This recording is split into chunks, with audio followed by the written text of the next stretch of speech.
But here we go. So my name is Lies. I'm a yacht charter broker. I've been working in yachting for quite a long time. I just want to show you a little video that you can watch at the same time. And on the left-hand side, you see some of the industry sectors that are involved in yachting. So because people say like, why yachting doesn't really affect me, but if you look at all the little tentacles of the yachting industry, it goes actually quite far into the whole economy. Okay. There we go.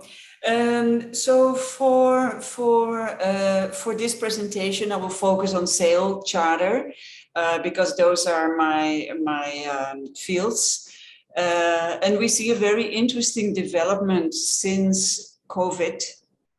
That a lot of people are much more interested in yachting nowadays, and of course, one reason is that they want to escape. They want to escape the crowds. They want to escape the lockdowns and the whatever the regulations and the curfews and the whatever. In Phuket, in Thailand, we had the no alcohol rule, so people were not allowed to go out to restaurants and have a glass of wine, and the whole businesses just collapsed because this is part of what people want to do on their holiday. So on a boat, you can create your own little universe and you can do whatever you like. You just go out. If you want to go somewhere remote, so much the better. There's no one around. You can engage in any kind of water sport activity, diving, fishing, using jet skis and kayaks. And so I saw this interesting tidbit that from the BBC, as you can read it here. And then I was really surprised to read the report from our mother company, Marine Max, that their revenue grew like crazy, like 34%. And this is just in the United States. So super yachts sales are really are up. And let me see here. I got a newsletter from my company, Northrop & Johnson, just last week, and they sold 12 yachts in the last 30 days. And if you see the price tags on these yachts, that's really quite a lot of money. And so boats are moving at a tremendous speed. What about numbers? It is there are about 2,000 something yachts for sale in the world, and that number of 826 yachts that were sold, that's really incredible. I wish I had time to research a number for 2019, but I tell you, it was probably about 20% of that, if that much at all. And especially because the sales included a lot of very large yachts. Just for your information, we have a definition of super yachts and mega yachts. And I remember when I started to work in the yachting industry, it was 20 years ago, a super yacht or a mega yacht was a yacht that was 25 meters. That was just enormous. And now that's just nothing anymore. The market has progressed. So not only the number of yachts increases, the number of sales increases, but also the size of the yachts, they get bigger and bigger. For people who don't know, sorry, I'm going a little bit too fast. All these yachts, they have a personal, professional captain and crew. So it's just like hiring a car with a driver and an engineer and a stewardess and a chef. So you have all this on your yacht. You can say exactly what you want and your crew will do it. It's not exactly cheap, as you can see. In general, the price of a yacht is very much depending on the size. But more often than not, it's also the brand. There are some very prestigious brands. They've been in the yachting business for a long time, so they come in with a lot of experience and quality, with unique designs.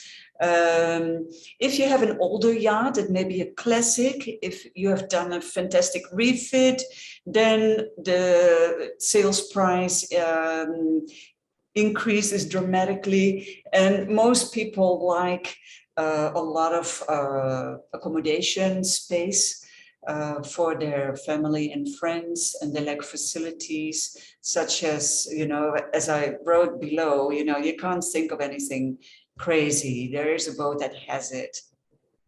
And I know the family of the owner of this golden boat. Its size doesn't really matter in this case, because this boat is not one of the largest. It's about 100 foot, 30 meters, but it's definitely the most expensive one, because all precious materials were used in the build of this boat. So that price tag is 5 billion, is crazy. But if that's what you want, that's what you can buy. So yachts, they don't really appreciate that much in value. I just have a comparison of two boats. They're both fat ships from it's a very good Dutch shipbuilder. But you can see the price is a lot less than 5 billion. I think the main thing for people who have that kind of money to spend is not that much the money, but it's the time. So even though the owner of the Golden Yacht had plenty of money, it still took 3 years to build. And the same with the fat ship. Even though the new owner was very quick to sign the agreement, it took 3 years before the yacht was built and the owner could actually use it. A new tendency the last couple of years to build sustainable yachts. So that means a different kind of propulsion. There are some really funky innovations now. People want something that's more friendly for the environment, and also yacht owners don't want to have the tag that you know, they do what they want and they pollute the oceans, etc., etc. I think the nicest thing was when I was in Barcelona at the yacht show, that they had golf balls to practice the putting on a ship, and to practice your swing. They had golf balls made out of edible fish food, edible material. So it would disintegrate the outside, and then the fish food would be released, just because they didn't want to pollute the ocean, but contribute to something positive. So buying a yacht, it costs a lot of money to buy it. But then once you have it, it immediately starts to decrease in value. Some yachts retain their value a lot longer than others, but the price really never goes up. It's not like a beautiful work of art or a house or other real estate properties. Also, once you have a boat, you have a lot of cost to maintain a yacht. And a rough estimate is that the yacht costs are about 10 to 12% of a yacht's value. And there are several categories. And you can't really save that much on anything, except for maybe interior updates if it's your private yacht. I've been on private boats from very wealthy families, and it was like a time warp, because they left everything the same for the past 30 years, which was kind of nice. But also you would say like, well, it's time you get something new in here. But they were happy with it. So then to do the big maintenance of a yacht, you don't have to do that every year, but like especially the once every 5 or 10 years, things like paint, exterior paint, interior redesign, etc., etc. It can be quite pricey to refit a yacht. So with all these costs of yacht charter, yachts purchase and yacht maintenance, I always tell people, well, why don't you charter a yacht instead of buying a yacht? But why? To just read them up quickly, for yacht versus sail, you don't have responsibility for anything. You just enjoy the yacht as it is. You can cruise anywhere. So maybe in summer, you want to be in the Mediterranean. In winter, you want to be in Southeast Asia or in the Bahamas. You don't have to transport your yacht to the other side of the world, which can be very expensive and it causes a lot of wear and tear on the yacht.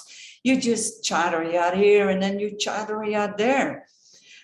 You can go to very busy places, like people love to go to Saint-Tropez, Nice, Antibes, the south of France is very popular, or you can go very remote and come and see us in Southeast Asia, or go to Antarctica or Indonesia, whatever.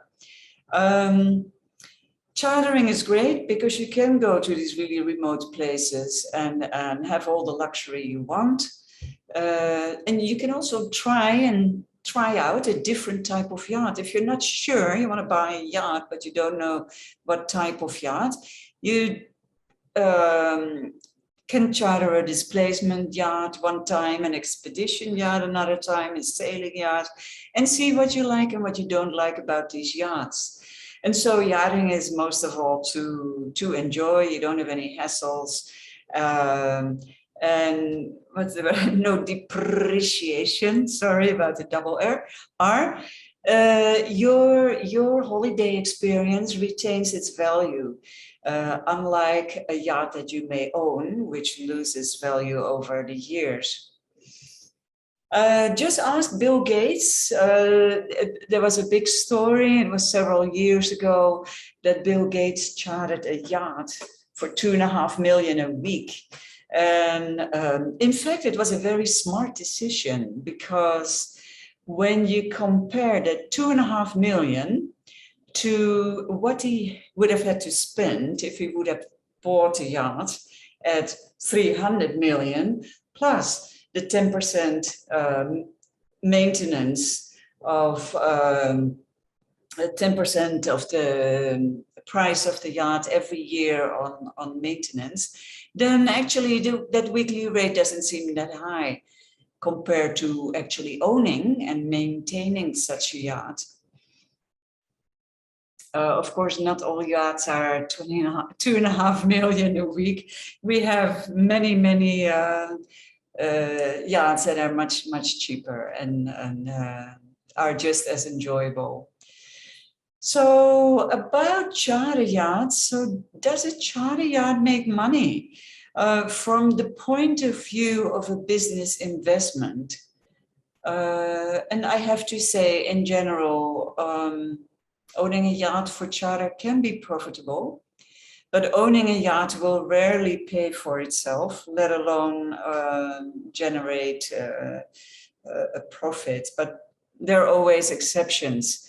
And I know of one yacht, for example, that actually does make money, and actually COVID has helped this yacht to because it's one of the only charter yachts that has a Thai flag and can legally charter. And so they had a lot of the very wealthy Bangkok people who were chartering it just to get away from it all. So, but in general, I would say, like, at the best, you can pay for some of the costs. And you can enjoy it yourself, of course. So charter rates, they can range from $1,000. Even if you want to go lower than that, I can find you a yacht. But the facilities, of course, and the size are not the same. It depends very much where you want to charter a yacht. Some destinations are very popular, like Saint-Tropez, and other places are not that popular, so you won't find the big super yachts or the mega yachts in places like Turkey in general. New destinations, you can find a few yachts there, but not yet many. So you have a few pioneer yachts that go there, and eventually the destination will develop, and you get the surrounding logistics, like a whole infrastructure surrounding that type of tourism, restaurants, hotels, spas, five-star luxury services, etc., etc. But for the moment, a friend of mine is captain on a big boat, and he sent me a picture from Antarctica, and the charter guests, in this case the owner of the yacht, were transferred back to the airport with dog sleds. You know, it was really, really funny to see. There's just nothing there. So that's why super yacht charter in these remote destinations is so wonderful, because you bring all your five-star facilities with you. And facilities on board, they can be as crazy as you want it, as the owner of the yacht has seen fit that you wanted to need on the boat. And a very important part of a charter yacht is actually also captain and crew. It's not only the yachts. You could have a yacht that's really quite old. It's a bit, you know, it looks a bit tired, but you have a fantastic crew and a fabulous chef. And charter guests are so happy. They're taken care of so well that they just say, wherever it is, captain or the chef, this crew is going, I will follow them. So that's it. So a quick overview of charter costs. First of all, is charter actually expensive or not? I believe that when you look at a family charter, for example, with maybe 3 generations, as we can see a lot nowadays, that charter includes all the things that normally in a hotel or a resort on a holiday you pay for separately. Your food, your beverage, your activities, your water sports. Maybe you want to go scuba diving, you want to do a cooking class, you want to learn a certain sport like kite surfing. All this you can do on your boat, depending on the available facilities. And you don't need to go anywhere. So when you look at 5 rooms in 5 suites in a 5-star resort, you have all that on your boat, plus your outside space to enjoy. It's actually quite reasonable. Just for people who are interested, what do you have to pay for? You have to pay for basically everything. So that means a flat fee for yacht and crew and insurance. And then there is VAT, which is depending on the country of cruising. Can vary from 7 in Thailand to 13 in Croatia to 20, 22 in Southern Europe. Then you spend money for all your food and beverages. So before your charter, you are asked with a questionnaire, like what do you want, what do you like to eat, what you don't like to eat, what are must-haves on your charter for drinks, for food, for snacks, for children's food, maybe special wishes for vegetarians or kosher, whatever, and activities. So that is just a percentage. If you don't spend it all, you get money back, which is a nice thing. And if you spend more, then you just pay extra. There may be a relocation fee to move the yacht to a different embarkation place. If you don't want to start your charter in Naples, but in Amalfi or in Sardinia, the yacht will move to pick you up from there, but you have to pay for the cost. And if it's a big party or a bachelor's do, there's a security deposit. Stakeholders are in every charter at least 4 parties. So there's first of all the client, the customer who gets on the boat and enjoys the charter. That's the charterer. Then there's the yacht owner who has the say over whether or not to accept charter clients. There's a booking broker who represents the charter client. And then there's the charter manager who represents the yacht owner. just for a very quick mention about what happens with the money. So the charter clients pays upon booking to the retail charter broker, the booking broker, and the booking broker transfers it onward to the charter manager, who is a stakeholder, and the stakeholder keeps the funds in escrow. The owner only gets the money, part of it on the first day, part of it on the last day.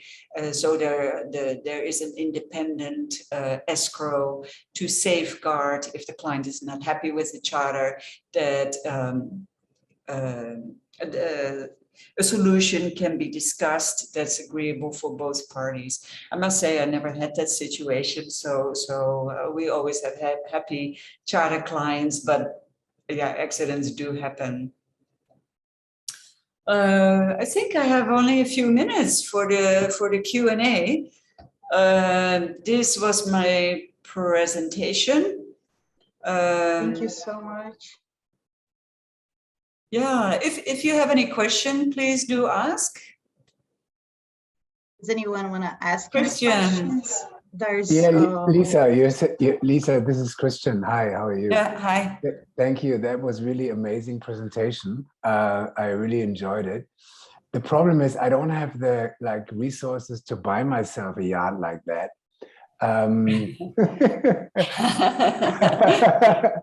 You're not alone. You're not alone. I think I'm in good company, yes. But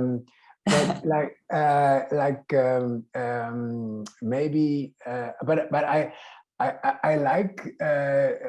Is there any Indonesian? I'm in Bali. Are there some yachts around here to rent, or do you? Are you? You said you're in Asia. Where are you in Asia? Yes, I'm in Thailand, in Phuket, but I know Bali very well. I've been there many times, and there are a lot of boats for charter there as well.